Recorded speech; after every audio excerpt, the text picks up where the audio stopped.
It took Angus Duquette 3 weeks to travel across the country by train, hopping from rail line to rail line. Like Thaddeus Wilcox, he was impelled by a force from an unknown dimension to get to the Mojave Desert.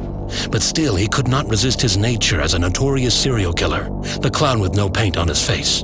Instead of speeding his way west, Angus took his time, changed his appearance, shaving his beard, cutting his hair, donning a top hat, and delighted in his own warped sense of hijinks, playing sadistic tricks on anyone and everyone he could.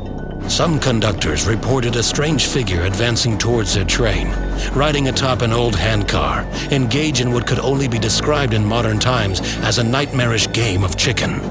Passengers on the commercial rail lines frequently complained of a man who would come into their sleeping cars at night and watch them as they lay in their cots.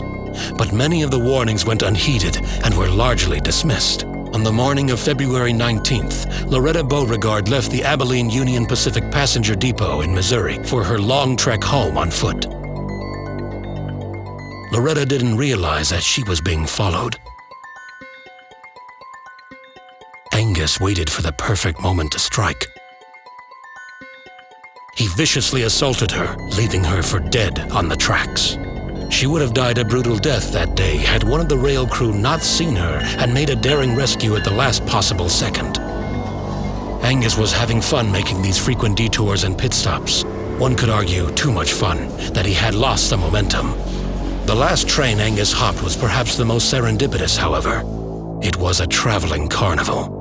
On board here, he met Guntherson the Enigmatic, a wizened psychic who immediately recognized darkness in Angus.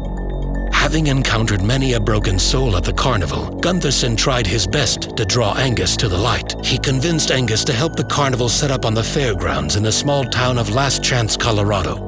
Angus stayed on, working for Guntherson the Enigmatic, viewing him as the father he never had. He then developed a romance with a magician's assistant, and for a time, actually began having second thoughts about leaving. Perhaps his mission to Silent Creek would have been permanently derailed were it not for a fateful night when Angus peered into Guntherson's crystal ball. That's when he caught his first glimpse of the Erendu, and the interdimensional power that was awaiting him to unlock if he kept heading west. Seeing this vision resurrected the darkness inside him. It made him angry with himself for wasting all this time with senseless detours. The clown with no paint on his face strangled Guntherson the Enigmatic. When he stepped out from the tent, Angus was no longer a trickster, but a full-blown monster. Angus would murder the entire band of carnival workers in their sleep, this number totaling 157 souls. He then released the lions from their cages. From this point onward, he decided he had had enough with trains.